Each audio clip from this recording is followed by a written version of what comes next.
Ils ne coûtent bien souvent que quelques euros et sont prisés la nuit du Nouvel An. Les autorités interdisent bien souvent les pétards et les feux d'artifice à cette occasion. Mais cette mesure, il faut le dire, est rarement respectée.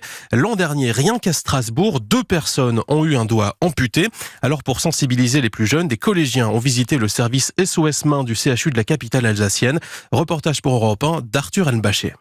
On a les instruments là sur la table de microchirurgie. Ils sont prêts pour cette nuit du réveillon, nuit blanche pour tout le monde, équipe doublée au bloc opératoire du service SOS Main. C'est des instruments qui sont assez fragiles et donc qui permettent de réparer les nerfs et les artères qui ont été sectionnées ou avulsées. Est-ce qu'il y a quelqu'un qui est volontaire pour faire une orthèse? Allez bien, tu peux t'asseoir là. Un groupe de collégiens visite le service. Donc on met la main dans la position qu'on souhaite et tes doigts bien droits.